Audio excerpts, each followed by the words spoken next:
Hi students, అందరు ఎలా ఉన్నారు? నేను మీ విష్ణువర్ధన్, మీరు చూస్తున్నారు Vishnu smart info YouTube channel. Students, Andhra Pradesh స్టేట్కి సంబంధించి మనకి గవర్నమెంట్ అలాగే ప్రైవేట్ ఏ కేటగిరీకి రిజిస్ట్రేషన్ ప్రాసెస్ అనేది జరుగుతుంది కదా. సో మీరు అప్లికేషన్ పెట్టింటారు. సో అప్లికేషన్ పెట్టేటప్పుడు డాక్యుమెంట్స్ అనేవి ఆన్లైన్లో అప్లోడ్ చేసింటారు.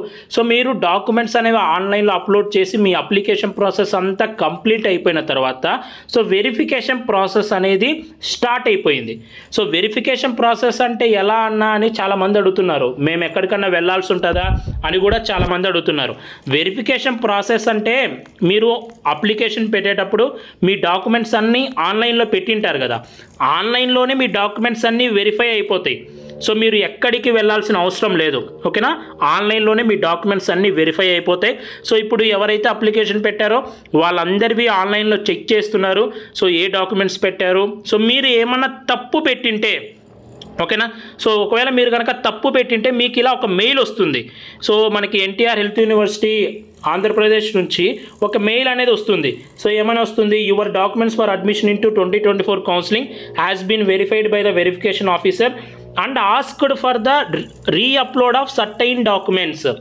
అంటే ఎవరైతే డాక్యుమెంట్స్ రాంగ్గా పెట్టింటారో వాళ్ళకి మెయిల్ వస్తుంది, మీరు మళ్ళీ డాక్యుమెంట్స్ అప్లోడ్ చేయండి అని. సో చాలామంది అన్నారు, అన్న మేము కొన్ని డాక్యుమెంట్స్ తప్పు పెట్టాము, సో అలాగే టెక్నికల్ ఇష్యూస్ వచ్చాయి, ఇలా అన్నారు కదా. సో ప్రతి ఒక్కరు ఏం చేస్తారంటే మీరు ఏదైతే మెయిల్ ఐడి ఇచ్చింటారో ఆ మెయిల్కి చెక్ చేసుకుంటూ ఉండండి. మీకు గనక ఇలాంటి మెయిల్ కనుక వస్తే so asked for re-upload of certain documents అని అడిగితే మీరు మళ్ళీ వెబ్సైట్లోకి వెళ్ళి సో ఇక్కడ లాగిన్ అని ఉంటుంది కదా, సో మనకి రైట్ టాప్లో, సో ఇక్కడ లాగిన్ మీద క్లిక్ చేస్తే మీరు డాక్యుమెంట్స్ అప్లోడ్ చేయడానికి ఆప్షన్ ఇస్తారు. సో ఇలా ఎవరికి ఎనేబుల్ చేస్తారంటే ఎవరైతే రాంగ్గా డాక్యుమెంట్ పెట్టింటారో సో రాంగ్గా పెట్టిన వాళ్ళకి మెయిల్ వస్తుంది. ఫస్ట్ ఆ మెయిల్ వచ్చిన తర్వాత మీరు వెబ్సైట్లోకి వెళ్ళి మీరు కరెక్ట్ డాక్యుమెంట్ని అప్లోడ్ చేయొచ్చు. సో ప్రతి ఒక్కరు చెక్ చేసుకోండి. సో వెరిఫికేషన్ అనేది ఆన్లైన్లోనే జరుగుతుంది, మీరు ఎక్కడికి వెళ్ళాల్సిన అవసరం లేదు.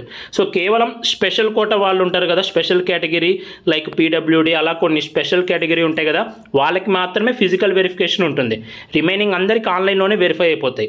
So present so verification process అయితే స్టార్ట్ చేశారు, వాళ్ళు చెక్ చేయడం స్టార్ట్ చేశారు కాబట్టి సో మీ మెయిల్ రోజు చెక్ చేసుకుంటూ ఉండండి. ఇలాంటిది ఏమన్నా మెయిల్ వస్తే వెంటనే మళ్ళీ వెబ్సైట్లోకి లాగిన్ అయ్యి మీరు కరెక్ట్ డాక్యుమెంట్స్ పెట్టండి. అలాగే సో కొద్దిమందికి ఎలా వస్తుందంటే మీరు వెబ్సైట్లోకి లాగిన్ అయిన తర్వాత అప్లికేషన్ స్టేటస్ అని ఉంటుంది కదా సర్వీసెస్లో, సో సర్వీసెస్ దగ్గరికి వెళ్తే మీరు అప్లికేషన్ స్టేటస్ చెక్ చేసుకోవచ్చు, నో యువర్ అప్లికేషన్ స్టేటస్ అని. సో దాని మీద క్లిక్ చేస్తుంటే సో వెరిఫికేషన్ ఆఫీసర్ 1 అప్రూవ్డ్ అని చూపిస్తుంది. అంటే ఎవరి డాక్యుమెంట్స్ అయితే వెరిఫై అయిపోయి ఉంటాయో సో వాళ్ళకి ఇలా చూపిస్తుంది. అయితే ప్రజెంట్ ఇప్పుడే స్టార్ట్ చేశారు కాబట్టి వెరిఫై చేయడం, సో అందరికీ వెరిఫై చేయాలి అంటే టైం పడుతుంది. సో మీకు ఒకవేళ ఇంకా రాకపోతే మీరేం వర్రీ అవ్వకండి. సో ఇంకా చాలా టైం ఉంది కదా, సో ఆ టైంలో వచ్చేస్తుంది మీకు. మెరిట్ లిస్ట్ వచ్చేలోపు ప్రతి ఒక్కరికి వచ్చేస్తుంది. జస్ట్ చెక్ చేసుకోండి. ఒకవేళ ఇంకా రాకపోతే అన్న టెన్షన్ పడిపోకండి, జస్ట్ స్టార్ట్ చేశారు అంతే. అందరు వెరిఫై అవ్వడానికి టైం అనేది పడుతుంది. సో ఇది ఒక అప్డేట్.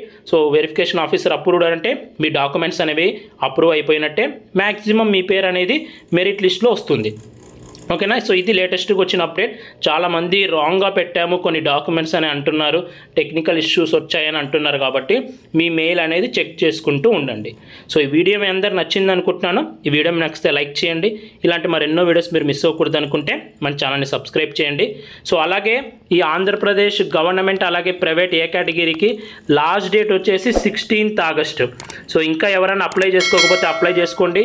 ఈ 16th ఆగస్టు తర్వాత మళ్ళీ గవర్నమెంట్ అలాగే ప్రైవేట్ ఏ కేటగిరీ ఎంబీబీఎస్కి అలాగే బీడీఎస్కి అప్లై చేసుకోవడానికి ఛాన్స్ ఇవ్వరు, ఓకేనా? Thank you so much for watching, bye.